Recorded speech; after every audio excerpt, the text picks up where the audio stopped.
Rich and Wibo. Today it's been a long time since Wibo and I have been doing this show. I think it's over a month or so.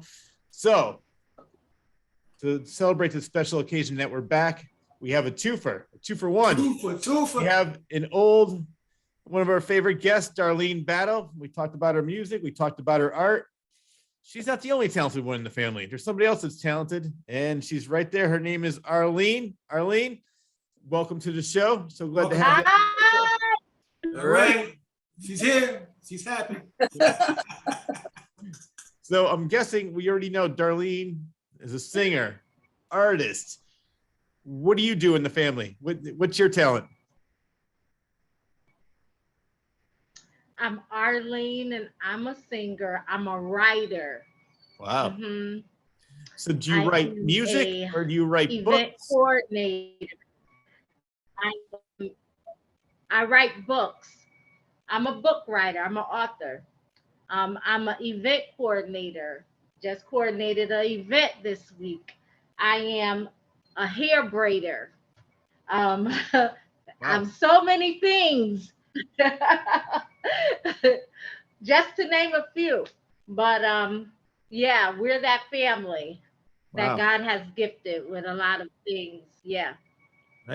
Just like I only mentioned few of the things that Darlene does. I know she also has many other talents, but right now I want to talk about you because you mentioned that you're a writer. You write books. What kind of books do you write? Fiction, nonfiction, poetry? So they are nonfiction,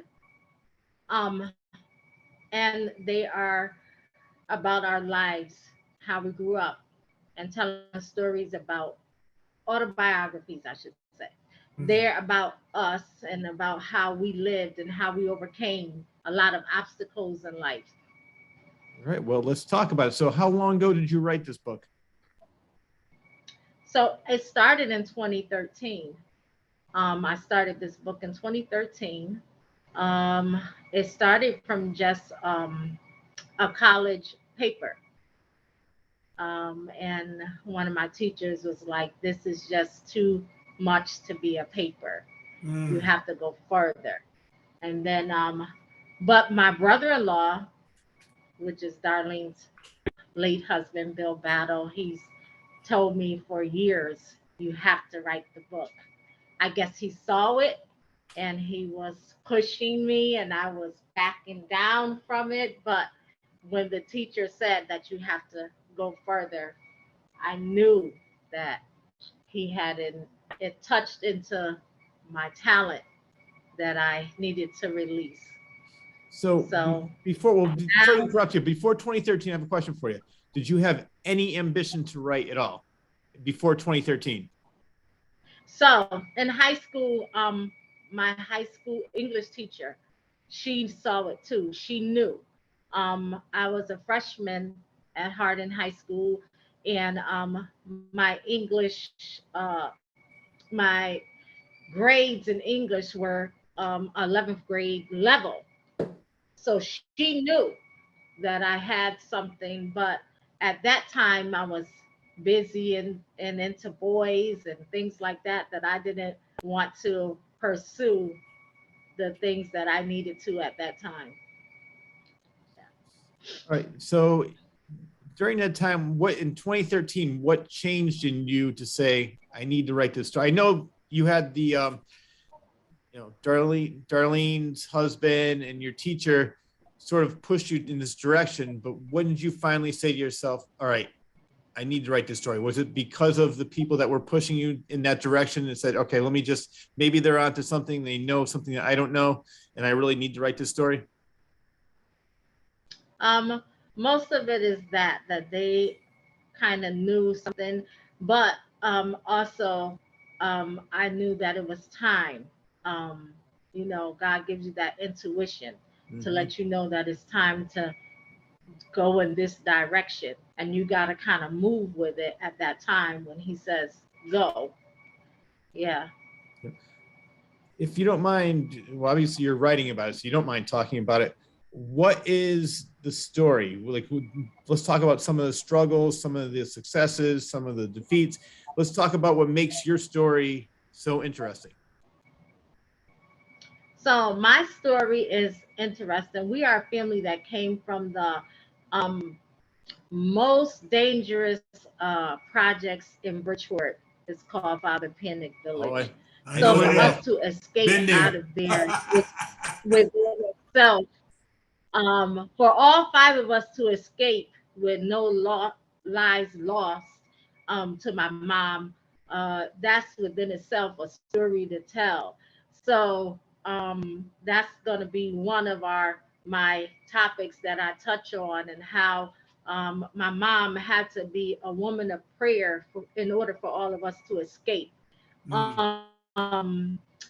My book will tell all about our growing up, and how we were children that were brought up in church, but church was not a safe place for us. We Mm. went through a lot of things within that piece of our life. um, um, so my book will tell that story as well. My book will let people know that no matter where you're from, it's not your start, it's how you finish.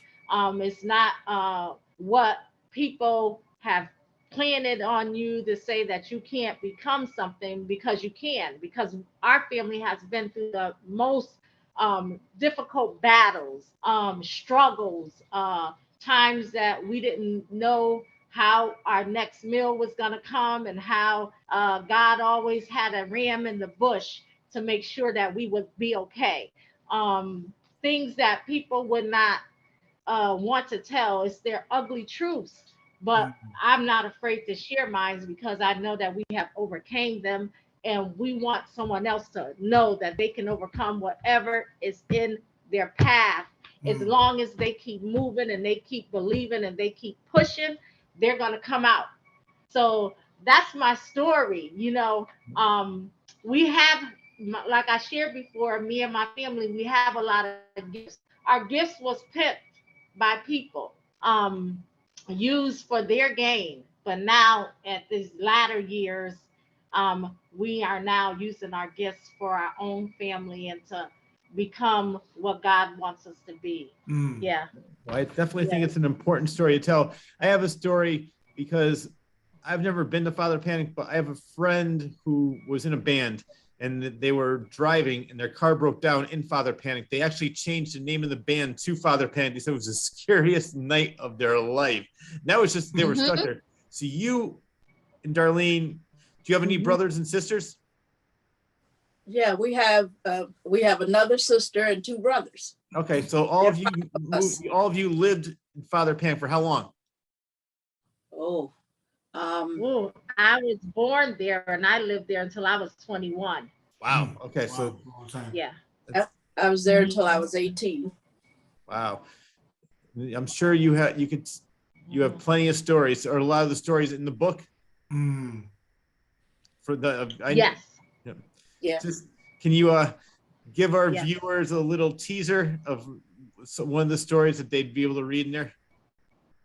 So one of your most So harrowing experiences. I want to hear something that people are going to one remember of and my say, I got to buy this book. one of my most scariest experiences there was just before my mother decided that we must go. Um, it was in I believe the 90s, and crack had just hit in the late 80s, and the project was infested with drugs and crack, and the apartment that was in, like, kind of, our apartments were joined together. So the apartment next door had a door, and in that door was connected to my bedroom, and they used that apartment was abandoned, so they used it for drugs to smoke crack. Mhm. One night they were so high and they were fussing and they were fighting, and they broke that. It was painted shut.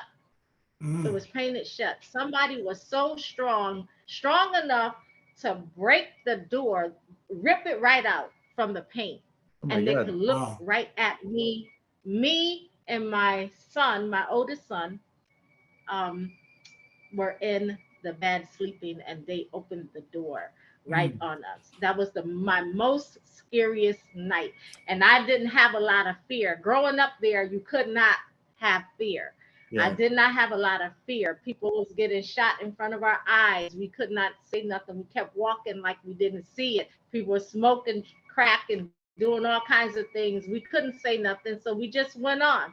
But that night, when somebody had opened the door to enter into my room with my son, that was the night my mother said, "This is it. We have to get out of here." And do So you know, for a week, the door was like that. The door was like that. Because the projects were so bad, you couldn't hardly get anybody to come out to fix things, to do maintenance and all of that. And we had to live like that for a week with the door broke. um, it was a very traumatic thing. But that's just one of the stories there. Other stories, we've seen people get dropped out of the window from the third floor naked because they messed up drug money and things like that. So there's been a lot of things that we have over that I have seen, but we um we survived. We survived. We yeah. survived. Well, as they Yeah, say, what does not kill survived. me only makes me stronger. So you and Darlene and your brothers and sisters must Makes be me the shocked. strongest people I ever met. Yeah, yeah. It's Yeah, yeah. just Good. getting back to that story though. What did you do when that person was in the room? Did you say get out, and did he get scared and he saw you in there and run, or was there a fight? Like how did that story actually end? So when he opened it and he seen us in there, he kind of shut it back and then went on, Yeah. to the other side. But it was still, it was very, oh my goodness, it was very scary. And all I was in was protect mode because my child was there. And I was like, if he comes through that door, we were not only not afraid, but we was taught how to protect ourselves. And Yeah. I was like, if he comes any closer, he's dead. That's all I thought. That was my thought. That was it. He's dead. It's over. It's either gonna be me or him, but he's never gonna get to my son. So that's where I was at on that night. Did you have guns, knives in the house? Anything like what were you using back then to protect yourself? Oh, I don't know if y'all want to know that, but Oh, we do. there was things to protect ourselves. We had to have things to protect ourselves in Yeah. those days. Yeah, you just had to. That's how you survived. You Back had in to the day. have things to protect yourself. So obviously, I mean, Yeah. the cops know what a bad area this was, but did they mostly stay out of there because they didn't even want to deal with it? Yes, yes. Yeah. And it would take if something happened, it took them, and they had a substation right in the projects. But if something happened, it would take them hours to get there because they would not come by themselves. So yeah, definitely they tried to avoid it. Yeah. So you said you lived there until you were 21 years old. Would you finally Yes. say, I need to get out of here? Did you go to college, or did you go just say, I need to move out? And So my mom moved to New Haven, and I moved with her. Oh, good. So that's when that's how we got out of there. And unbeknownst to us, we wasn't going to be in um, a dangerous death trap battle, but we were in a dangerous battle in another perspective. We were escaping one part of danger, going into another, which we thought we were going into something better. It turned out to be worse. Um, I wouldn't say worse to the part that it would kill us, but it would probably destroyed anyone else mentally if they weren't strong. Yeah. What made New Haven worse than Bridgeport? Mm. I wouldn't say that New Haven was, but the situation that we were entering Okay. in were definitely not as great as we thought it was going to be, or um, would have perceived, anyone would have perceived it to be. I should say that. Well, Darlene, were you still living at the house at this time, or were you already out? I was already out. I was in New Haven. Okay. Yeah. So, So me and my sister next to me, we were in New Haven. And then my mom and my sister, that Arlene, and my brother, they also came to New Haven. Yeah. is it, I mean, I'm sure it's in the book of what made it worse. Do you want to elaborate here? So what made it worse was a lot of things that transpired. I don't know if well, I would say that we moved we moved in with a family that we followed as far as Christianity, and we found out that the things that were happening wasn't so Christ-like, I Okay. should say. All right. Can you give me 1 second, please? Oh, I'll be yeah, right no, back. please. We'll talk to Darlene. Yeah. So, Darlene, I want to say, first of all, until your sister comes back, thanks again for being a three-peat guest. This is your third time on the show.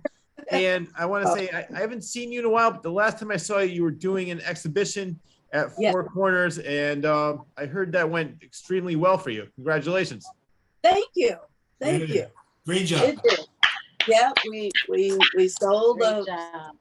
few paintings, and we're still painting and pursuing that, and we're working on a couple of different things.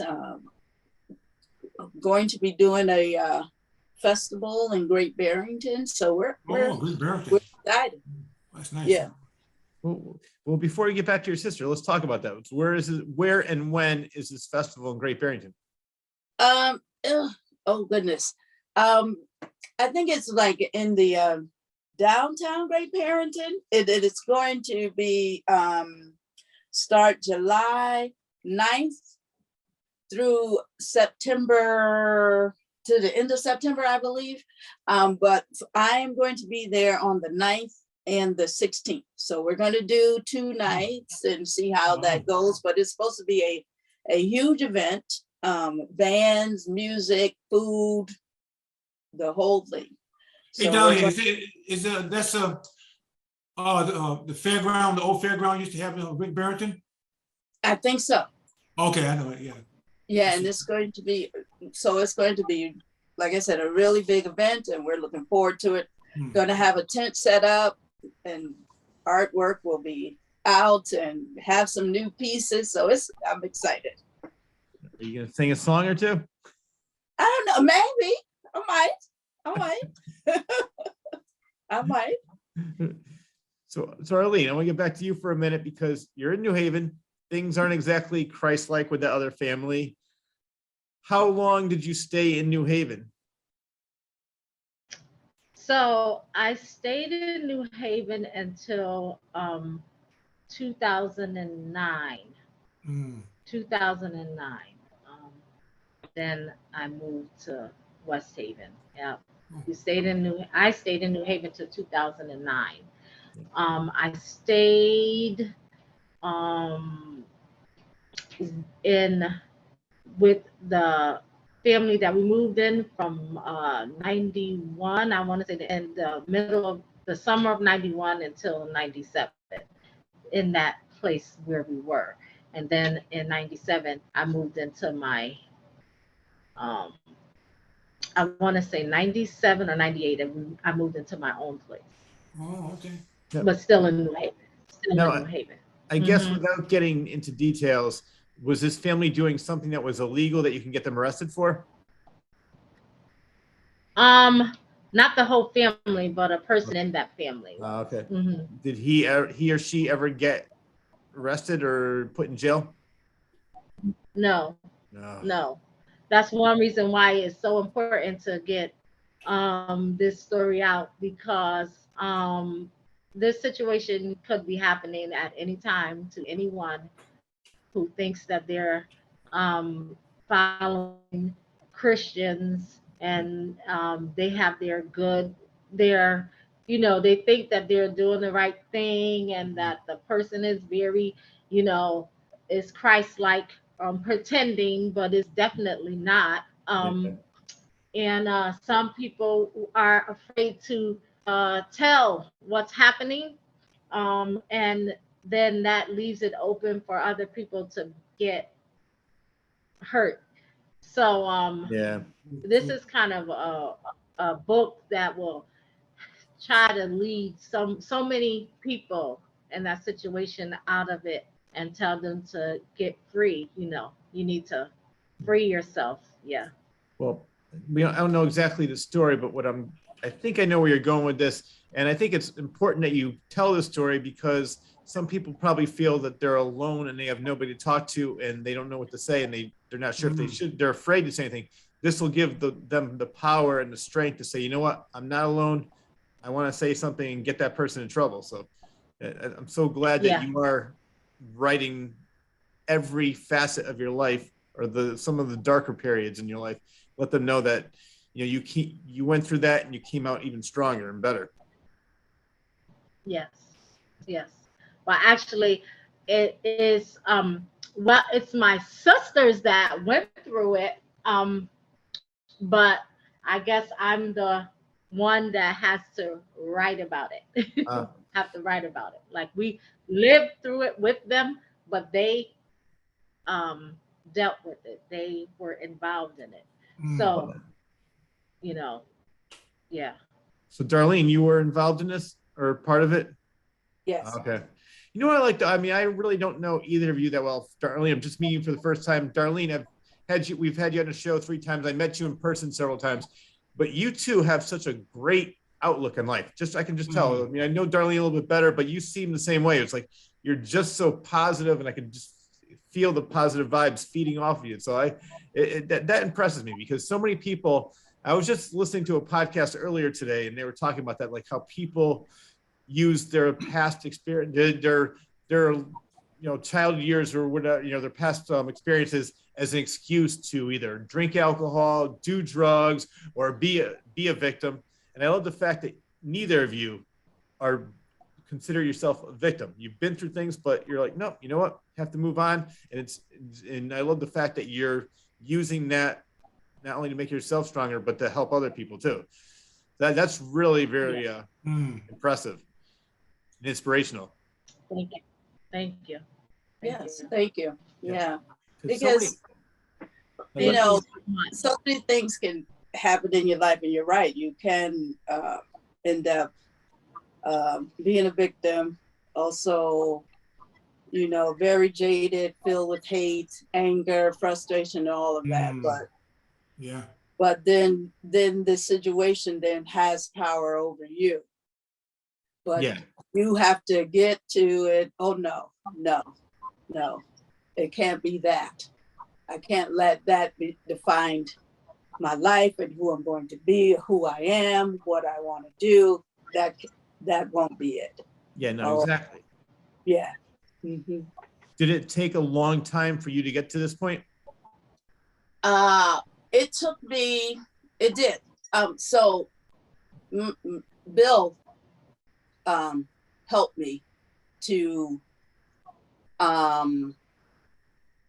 grow, to like really deal with it. Sometimes when you're in the situation, you deny it, you minimalize it, you rationalize it, you're scared, you're holding stuff in, all of that. But Bill helped me to let it go, let it out, feel the feelings, and let go of those emotions and move forward. Yeah. Oh, good. Now, and for me, I was very angry. I was very angry for a long time. I was an angry little girl. I wanted to protect my sisters, even though I'm younger than them. If I had my way, I would have killed. I had that kind of anger in me that I could have murdered. Um, I always tried to be the protector over them, and I would be the one that say, "No, let's get them." They did this. We need to get them. But they would always, try to keep my head because I was hot-headed and I was Yeah. angry and I was everything. I was that one that spoke out and said, this is wrong and we need to, do something and all of this. But um and I carried anger a long time, It Yeah. wasn't and for a long time I wouldn't let my children spend the night at, they can't spend the night anywhere. Because all of this was happening because of people that we were trusted into the Right. hands of. Mm. So it kind of affected our lives in different ways. I would never trust my kids with anyone. I didn't want them, they could never, don't even ask to spend the night anywhere because it would just be a definitely no, straight out. You cannot go. I don't know what goes on behind their closed doors. I only know what happens here. A lot of things played a part in what had happened to my sisters, made me so, and angry with men. Like I cut them no slack. If I seen they even act like they were doing something wrong, I would say, "Oh no, not here. You got the wrong sister." I would say things like that because I'm not playing. Things that kind of stuff. Everybody was kind of put into a box of being the same way, a bad man or a bad, but you once you grow up and you kind of, you learn, and in some cases, all that we were around were men of that caliber. Um, Mm.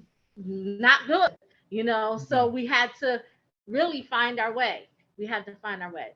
Yeah. I think I'd be more like you, where because if somebody did anything to my family, I usually don't get mad and I very rarely have a temper, but if somebody messes with my family or friends, that's when you're going to see my side of looking like you, where I'd be like, no, let's go get that person.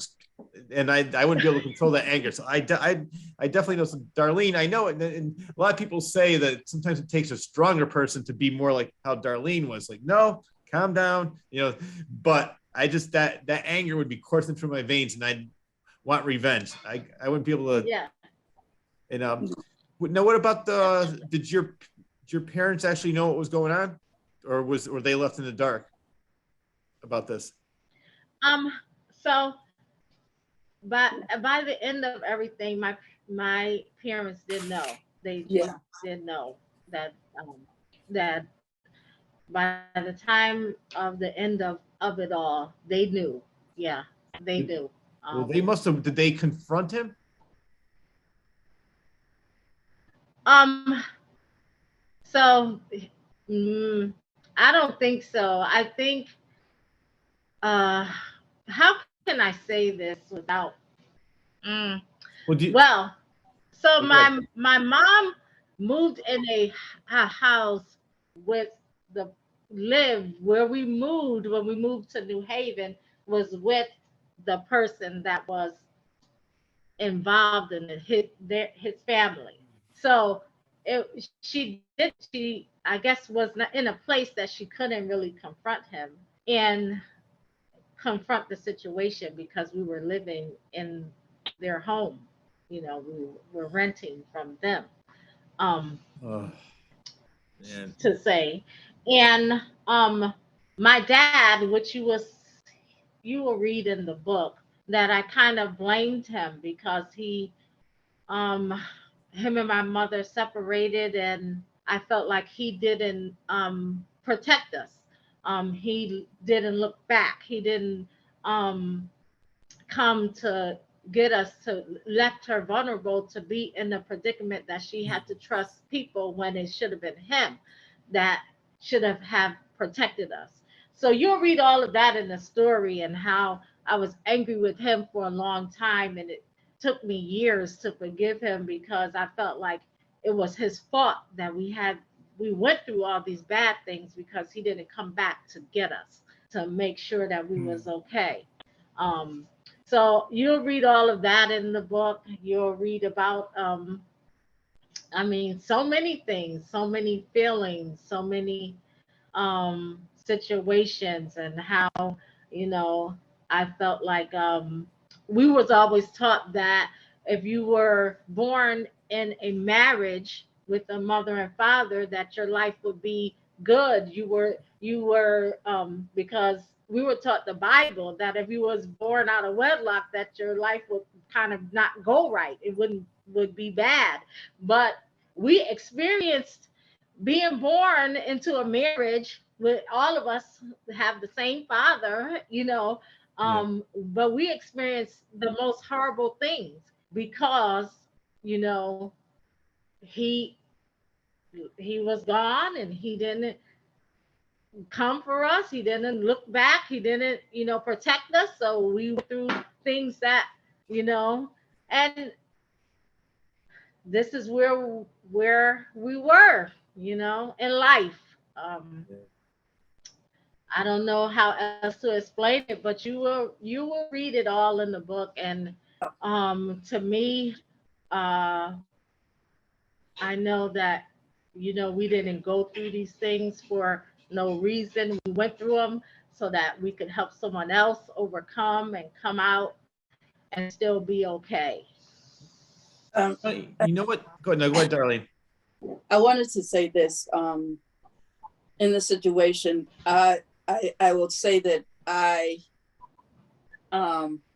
would always keep this outlook. As long as I'm alive, things could change. The other is that, sometimes you're in a situation that you sort of lose yourself. It's like, so in the situation, I felt some of me dying every day. It was like I was just, but I knew that as long as I was alive, I could get through it. As long as I was alive, this situation could change. Like she said, we were raised in church, but it's, but I just had to keep that in mind a lot. And I also, let me say this, as far as my own child as well, for a long time either, I did not really let him go and stay with people. As Bill and I worked together and got and everything, and grew and everything, and I grew and everything, I was able to let him and go and over to a friend's house and spend the night there. But we always made sure we knew who they were, where he was, and that kind of thing. So you live, you learn. You do grow. You learn things not to do, and you learn things to do, and you hopefully, my whole thing was to make sure that that my son knew that he could come to us, that he was safe, that there wasn't anything he couldn't talk to us about. That yes, and if there was an issue, I felt the same, coming at it full force with with everything within me. If it All right. came to that, but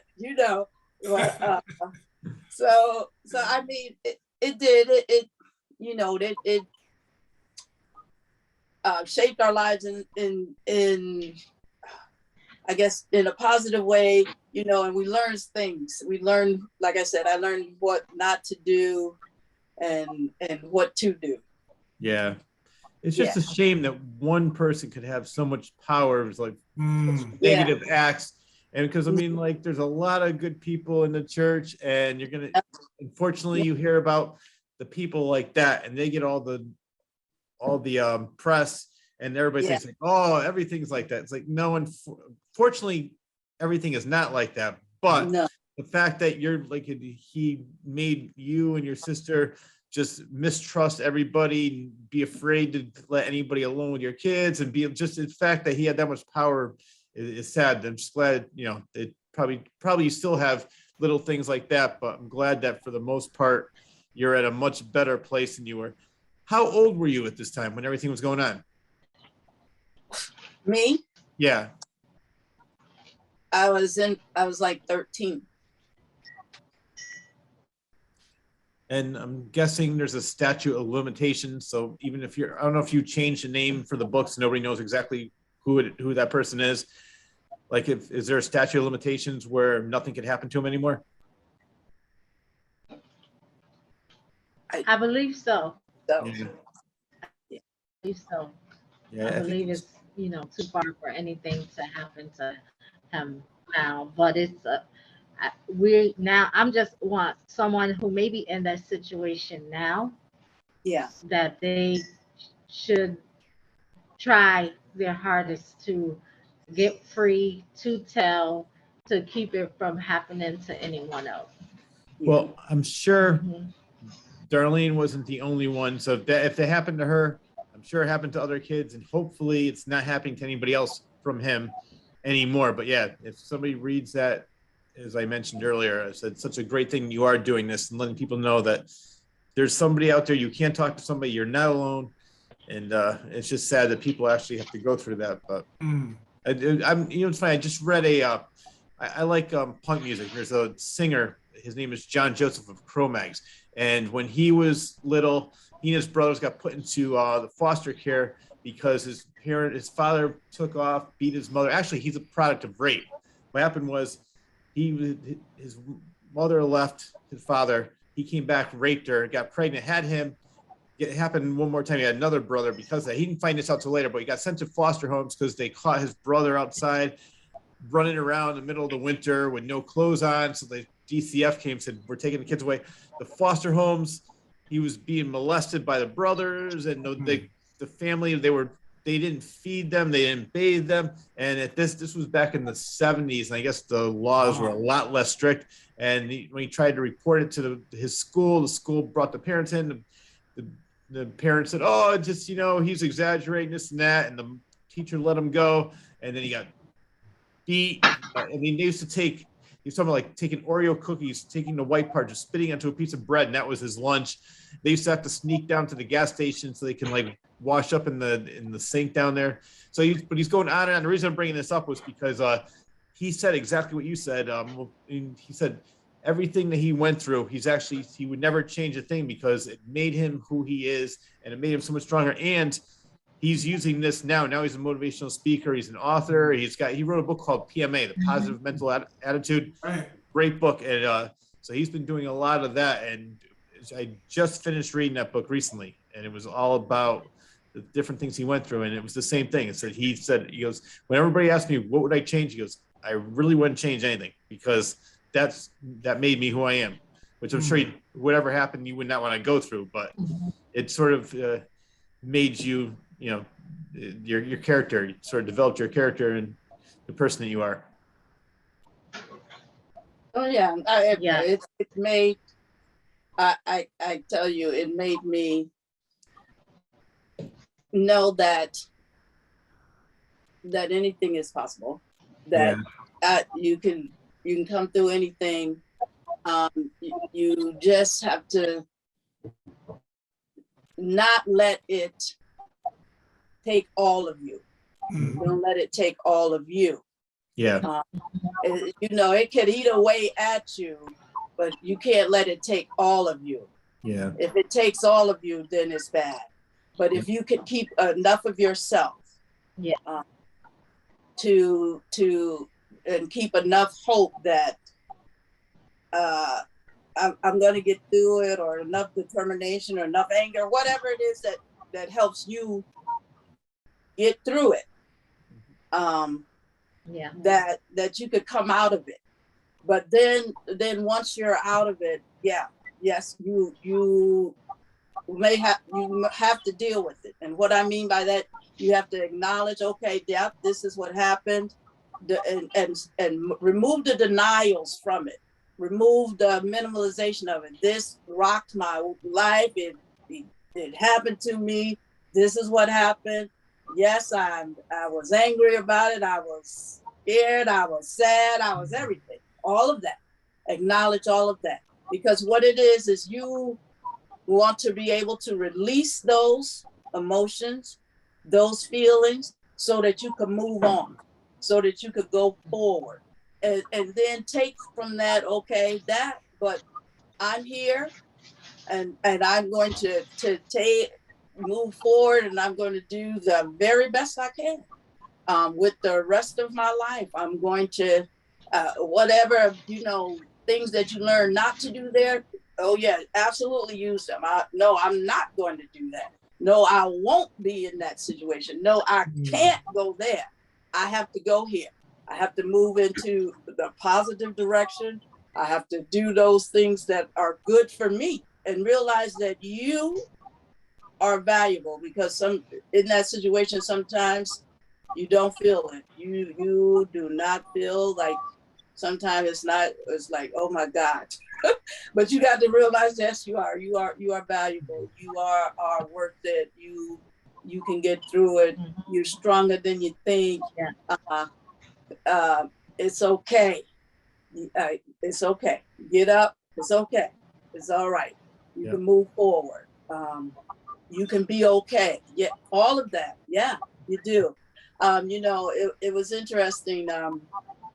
In this situation, we had a young person who tried to take his life, and at that time, that person, when I went to talk to him, I said, you will never know how many people may have considered taking their lives, but you can't do that. It's not worth that, because as long as you're alive, this situation can change. It could be different. It could be, you could come out on top. You could overcome it. So like I said, I always kept that in mind, and you have to just go forward. You have to.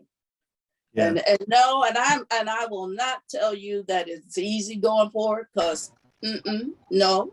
Yeah. Sometimes it is really, sometimes it's gonna take everything you got, right, to go forward, to move on. But you have to, and it's not for them, it's for you. You have to get to the point that it is about me. Yes, it is about you. It is about what you want for your life. It's about who you can be, what you can become. Yes, it is definitely about you. Yeah. And right. so and I really do. I really want to encourage anyone that is listening or going through it. Yes, it's about you. Yes, you can come through this. Yes, you could be okay. Yes, you can. Don't you dare give up. Don't you dare quit. Yeah. Don't you dare let go. No, exactly. And unfortunately, I hear stories, and I actually have known people that not that, but more getting beat up by their boyfriend or husband. And unfortunately, what you mentioned was the confidence and the self-esteem. They didn't have that, and they actually felt that they deserved that. I said, you don't deserve that. You don't. That's just you didn't bring this on yourself. This guy is a lunatic, and they couldn't get it through their head. And they kept, unfortunately, some of the people I know and other people that I've read about, they keep going through the same abusive relationship after relationship, because they feel like they can't do any better. They don't deserve any better. And I'm so glad that you realize that you have a self-confidence, and you are worth it. You have self-worth. Yeah. You deserve better. Like you said, you didn't bring that on yourself. Come on, you deserve better. Yes, you do. Yeah. You should have better. Of course it should be better. Yes. But you do have to, like I said, sometimes it's going to take all the strength that you have, because in those cases of those physical abuse, they beat you down so, and you're scared in so many ways. It does. It's like it takes every ounce of strength you got to get away. And sometimes I say this a lot. Sometimes you simply have to flee. You have to save yourself, because you could be around people and you're not really talking or telling them anything, and they thinking everything's okay, and you're just, sometimes you have to go. Just grab yourself, the babes, whatever you got, and just go. And just walk away and start it all over. Start your life all over. Start over. Yeah. I've actually heard people say, it's like, oh, then I have to start all over. It's like, good, you should start all over. You should. Yes. You don't deserve Yes. this. So would you rather have 30 more years of misery or start fresh and have a brand new life? But unfortunately, besides, not even with say molestation or beating, even people are just unhappy. They're so afraid of change or so afraid of something of the unknown that they're willing to stay in a relationship that's either abusive or unhappy. And it's unfortunately, I think more people are like the maze, and not with the extreme like we're talking about right now, but I know people that are just so unhappy, but they're like, oh, at least I have somebody. It's like, no. I would never ever be with somebody. I love doing things by myself. I am very independent. I always tell my fiance, I don't really need to be with you. I love being with you, and take that as a compliment, because I don't need you. I love being with you, and that's why we're together. So I know so many people are like, oh, I just hate being alone. It's like, no, I actually enjoy my alone time. So you have to love you have to love yourself and everybody. Be good with yourself. And unfortunately, there's I don't know. I can't say there's a lot of people that are like that, but I see that more and more. It's interesting that you say that, because sometimes, I could go into this a little deeper, but you're afraid to be by yourself. But understand, it's okay. Yes, it's okay to be by yourself. It's okay. You gotta learn to love yourself, hon. I'm fine by myself. It's okay.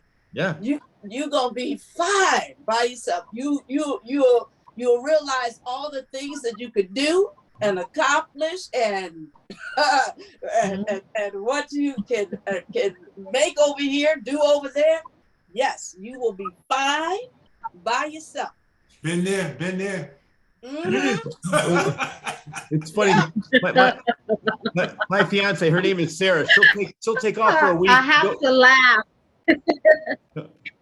No, but I was gonna add on to that, because it's funny, because my fiance's name is Sarah, and she'll take off because her mother lives in Maine. She's helping her out and do things, and then she'll say, "Did you even miss me?" I'm like, "Oh, when did you leave?" She always gets mad. I said, "I'm just kidding," but I am so busy and I have so many things going on. I said, you don't have to worry about me. I'm never bored.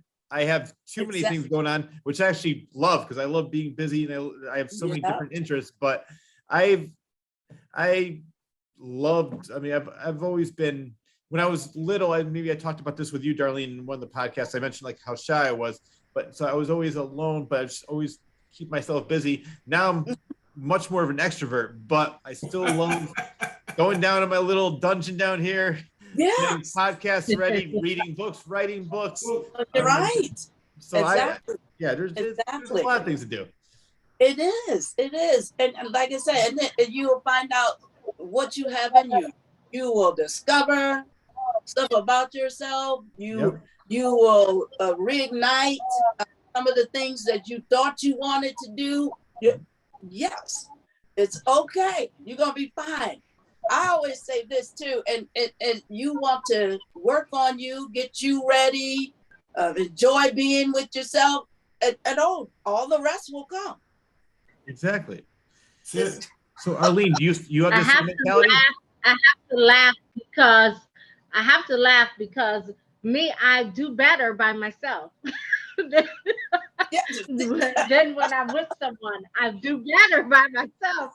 I get more accomplished alone than I do when I have partner. So I have to make sure Sarah's not watching this, but so do I. I'm watching TV. I'm gonna make sure I fast forward to this part. But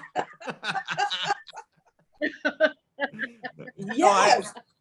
I actually know what you mean because when you're in a relationship, which is good if it's going well, there's also responsibilities with that, and Exactly. she wants to spend time with you, she wants to do things, but then like when I'm alone, I'm like, all right, I can get this done. Like you said, I get so much more accomplished. Yes. Just when she goes on vacation or visit her mother for a week, I'll be like, yeah, I got 5 interviews ready. I got two short stories written. I got, I did this, and they're like, wow. So, Exactly. I'm laughing with you. True. Make sure you keep Mrs. Wibo away from this. Yes. I'm on TV. No, you don't want to see this interview. Oh, man. So it's so great talking to you too. So Darlene, were you the only one in the family that had something happen to you? No. So it's another brother or sister, and Mm-hmm. just kills me. Mm-hmm. And when you were at the time, you were the only family that was living in the house, right? No. There were others. Mm-hmm. Do you know if they had anything that happened to them? Mm-hmm. Yeah. And it just kills me if people can get away with that. It just because obviously, like I said before, whoever was in the house at that time when it happened wasn't the only one, and it was probably not before or after. It was probably things that happened afterwards, and obviously the more he did, the more he thought he could get away with it because he was never getting in trouble. So probably gave him even more power. And the pattern was he targeted young girl or young or women who had low self-esteem, was shy, had been through didn't have a male figure in their life to protect them. Yeah. So kind of targeted on that. He knew he could get away with it because it wasn't a male figure around that could protect them. And the women, they had, they were very shy, and they had self-esteem issues. Yeah. And men that do those type of things, that's their target. They like, oh, I see that one. That one is, they don't think too good about themselves. So I'm just gonna, make my way in to do things. But my book has a lot of things, not only discussing about, the situation that happened, but it discusses about different type of things that went on in our life that probably wouldn't have went on in a household of normal people per se. No. So but what is normal nowadays? I don't know. Exactly. But it probably would, yeah. But here it is. My book is called A Painful Purpose. A Painful Purpose. And sometimes your purpose is not lovely, your purpose, you'll have pain, but you'll get to it. So this is it here, and it will be coming to a city near you guys, you all soon. And I hope that it blesses someone and it helps someone to free themselves from any type of obstacle that they may have. It talks about me being pregnant at a teenager and being a single mom and a lot of things. So I just want to encourage somebody that no matter what it is, what the situation is, that you as long, like Darlene said, as long as you're alive, you can change your situation. Yes. It talks about dealing with depression, going through a divorce, feeling like a failure as a wife. It talks about so many different things. I would I just want to encourage everybody in any area of their life that no matter what it is, how many times you fall, you better get back up. You have to get back up. True. Someone's depending on you to get back up. So me, I have my children depending on me to get back up every time I made a stumble, every time I got knocked down. They were looking to me to get back up. So I had to. And so I want to let someone know that no matter what it is, you have to get back up and you have to keep going. So that's what I wanted to share tonight. I also want to share that my family, their gifts, and hopefully that they will be able to let you know about them. My son is a personal stylist. My daughter makes bracelets. She sells bracelets. My sister is a cooking fanatic. All these things. My other son is very computer savvy. Different things that are gifts that are coming alive in this season. So we would like to just let everyone know about the cherries. We are in a city near you. T-Town. We are coming, we are coming to make it happen for you in 2022. You are quite, I have to say, you are quite the saleswoman. Yeah. You know what? Watch out. I always say, it's like, you know what? Marketing is a whole other animal, and you are the master of it. You know exactly how to get somebody like, here's the book, buy it or die. Like, no, this book will change your life. Yeah. So right now, I'm gonna buy 4 copies just because I'm afraid that I'm gonna buy 4 copies just because I'm afraid you're gonna come after me. No, do you have a publisher for this book? So I am going to go through Amazon. Yes. Publishing. So it will, like I said, it will be in cities near you very soon. We are pushing to make this happen, and we just are excited to get the news to the world about, things that have happened, but we are still here. They haven't broke us. We are alive. We are moving, and we are still well. Yeah. All right. Yeah. I'm so glad to hear that. Now, Darlene, did you help write this book? No. What she did, this was her. And I told her, okay, you write it. And I said I would be prepared to answer, questions, but you write it. This was her vision, her mission, her ambition, her goal. So yeah. Mm-hmm. All right. Well, I can say, and Wibo knows this because this is how I first met Wibo. I did a book using KDP, Amazon Publishing. I love it. And it's so funny because not too long ago, I thought my banking got hacked into because I looked at it and I saw Amazon for $5.99. I'm like, what's this? I called up and like, that's a credit. I said, oh, somebody must have bought a book. I thought it was a charge. I said, oh no, that's a royalty. Yeah, all right, Rich, you the man. Yeah. But I did. You know what? I can probably help you do this because I'm not. Well, yeah, things are pretty much back to normal. I did all of this before COVID. I'm so glad it happened. But I did a book signing at Barnes & Noble, the one in West Hartford in Blueback Square. And at the time, they said it was the biggest local author book signing. And that led to the Torrington Library where Wibo saw me. And then I did another one at the Morris Library. So I can get you in touch with these people if you're interested once this comes out, because I think it's, as I said so many times, people, well, you said it better than anybody. People need to read this book and people are going to want to read this book. I think that having a book signing, just because now, what I love too, I prefer the in-person, but I did one that was online, and I'm actually glad I did because it went from a book signing to a book reading. But all the people that saw me in the area were able to see me online. So I have friends in Tennessee, California, other places that were too far for them. So the online actually worked too. So I'm a huge fan of Zoom. I love Zoom. That's like the only good thing that came out of the pandemic for me. It's true.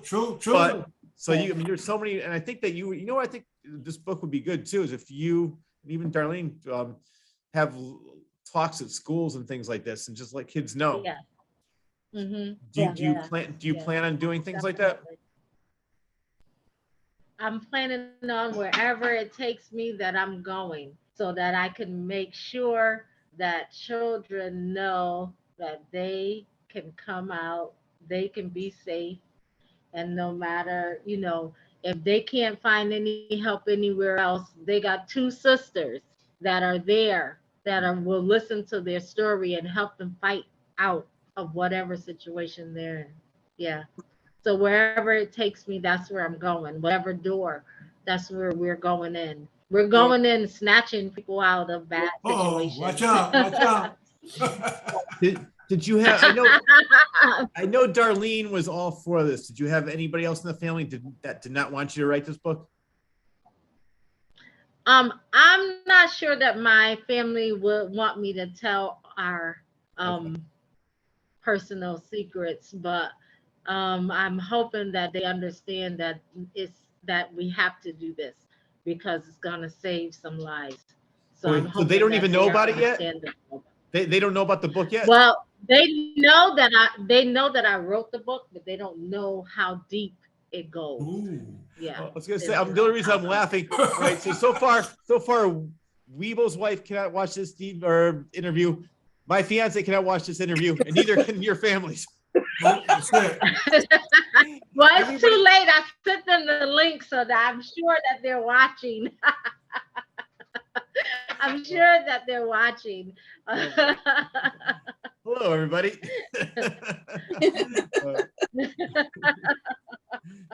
Well, you know what?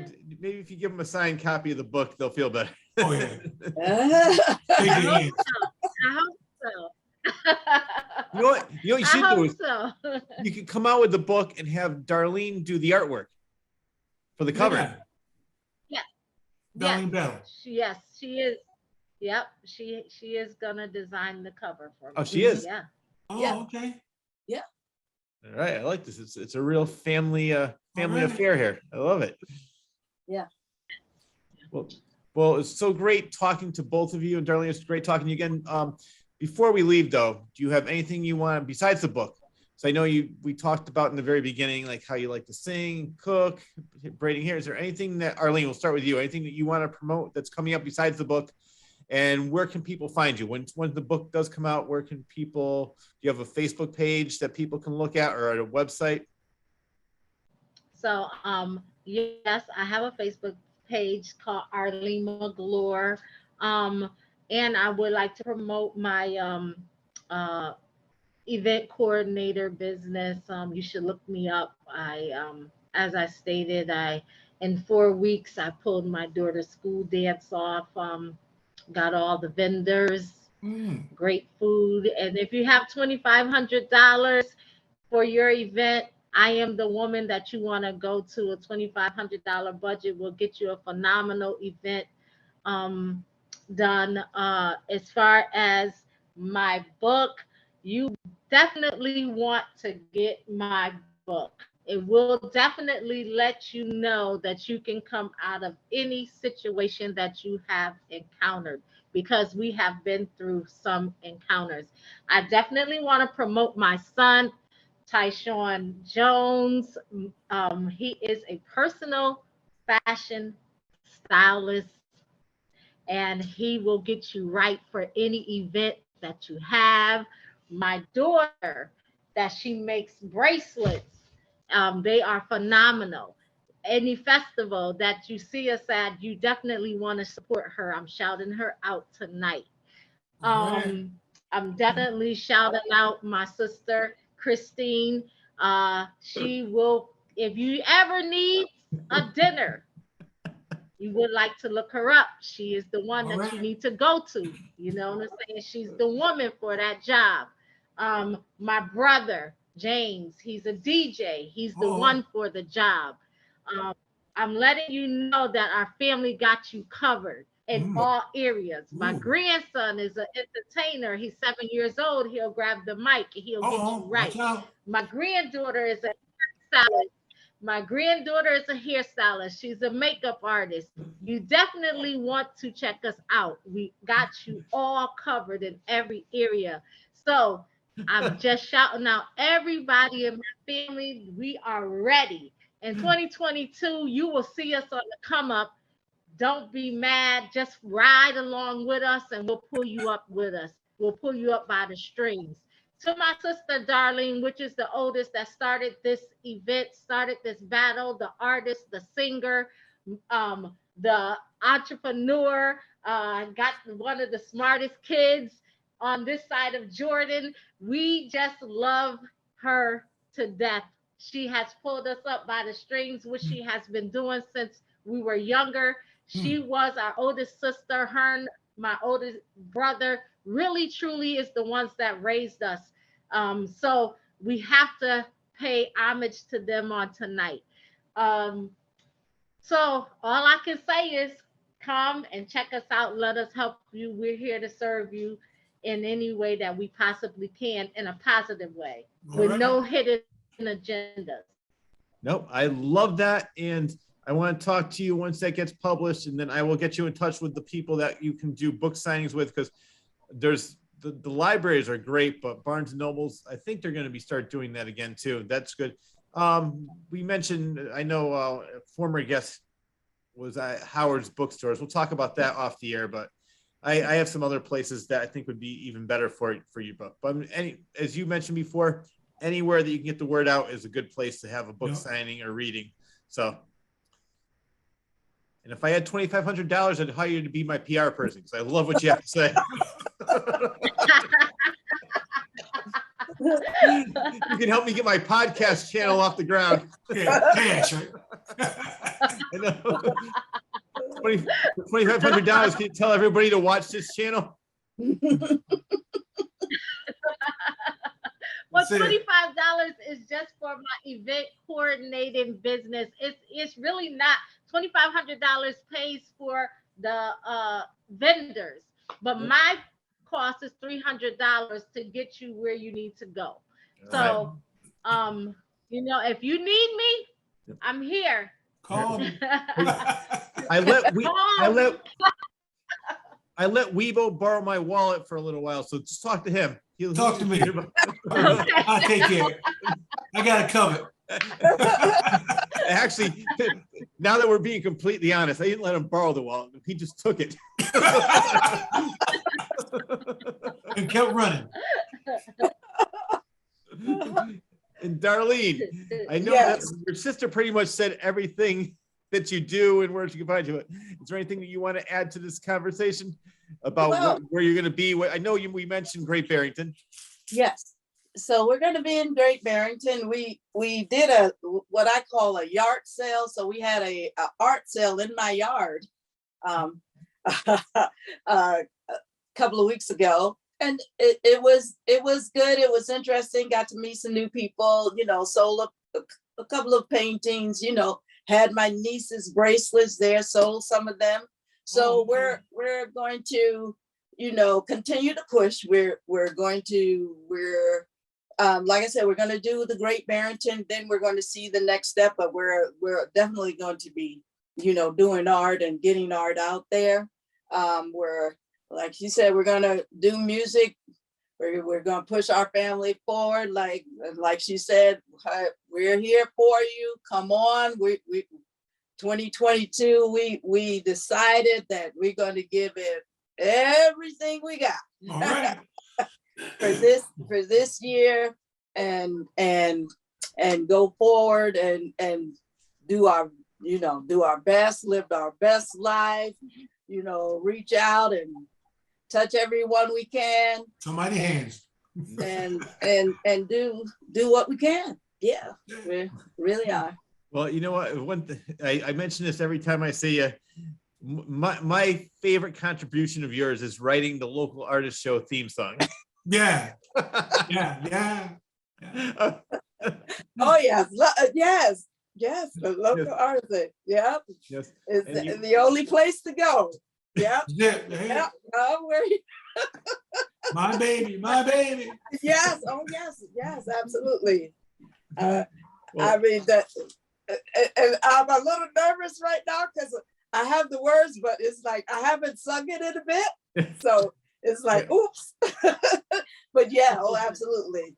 But come where you can go. The local artist show is the only place to go.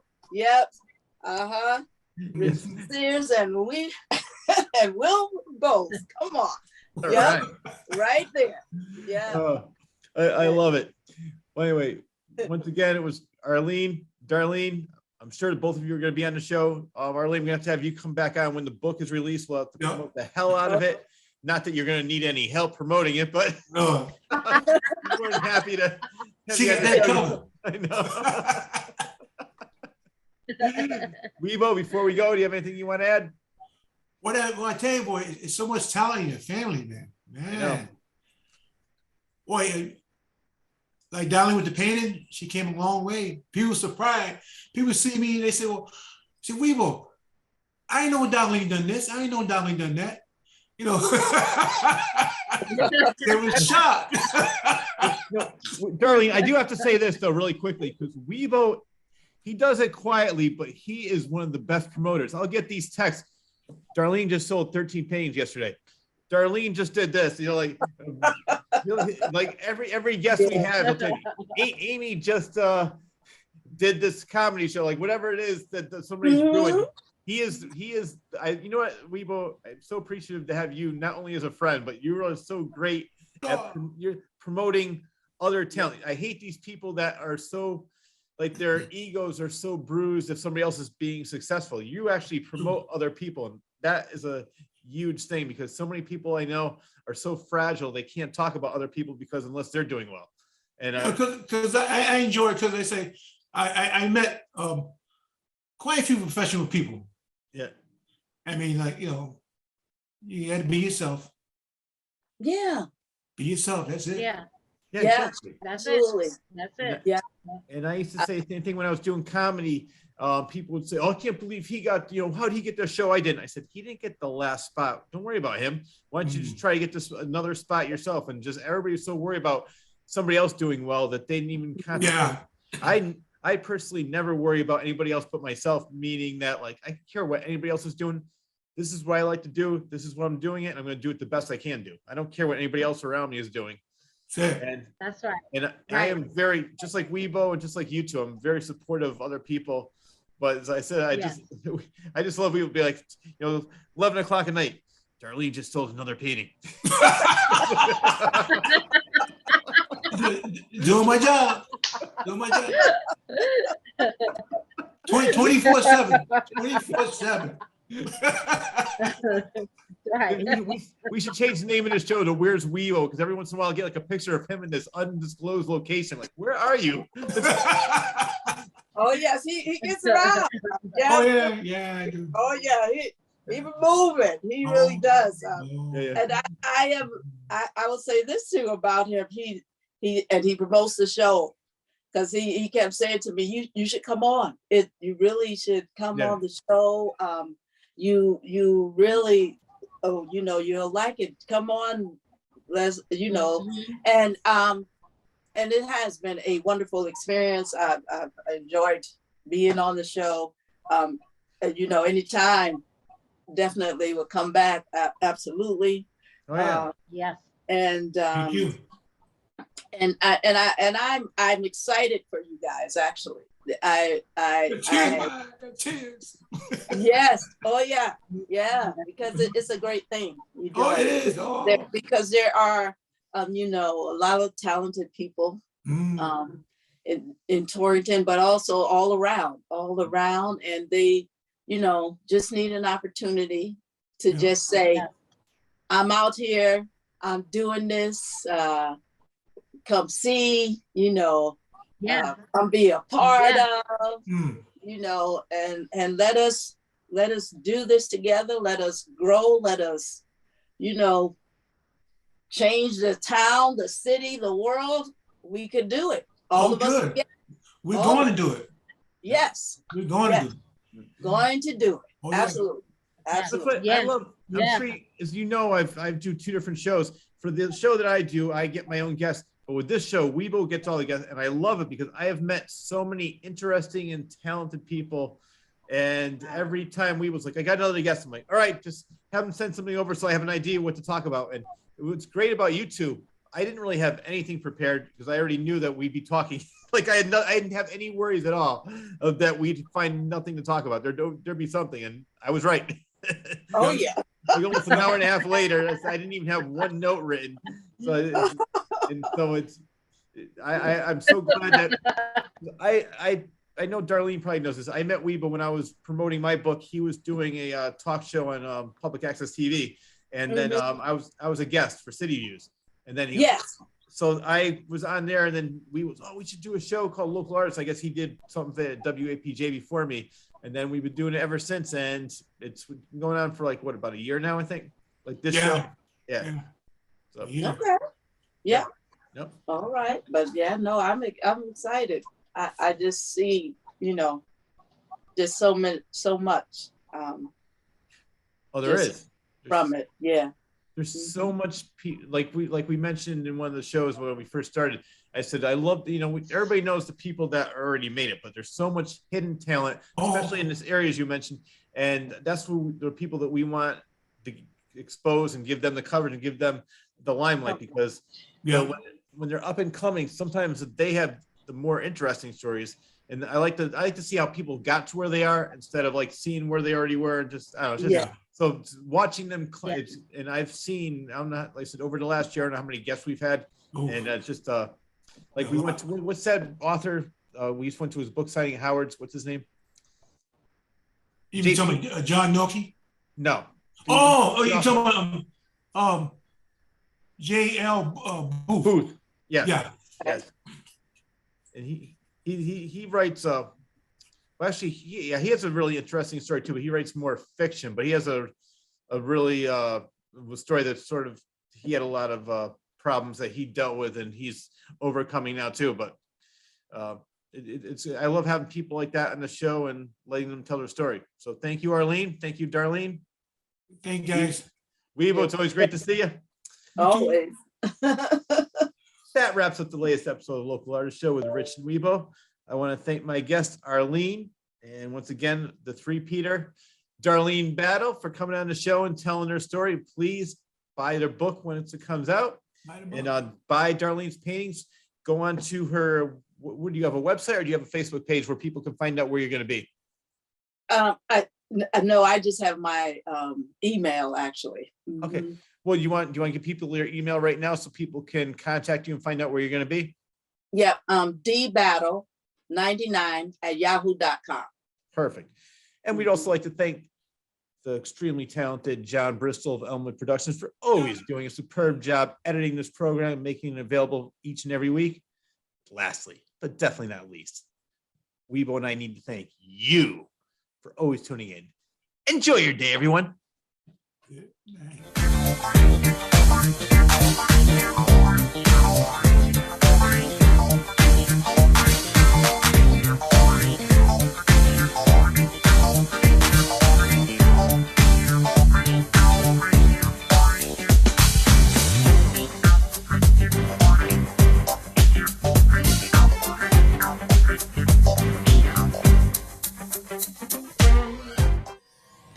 From the frenetic mind of author Rich Sear. 5 terrifying short stories, now available in one collection.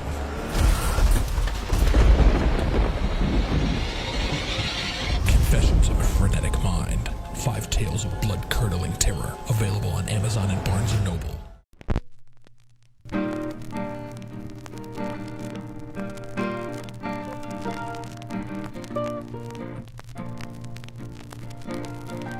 All of a sudden I hear, brim, brim. What's a diaphragm again? Ha! We caught one. They're supposed to be weird. Oh, yeah, no. If you say so. I've always wanted to be in a movie. Waiting around for autumn, waiting around for autumn.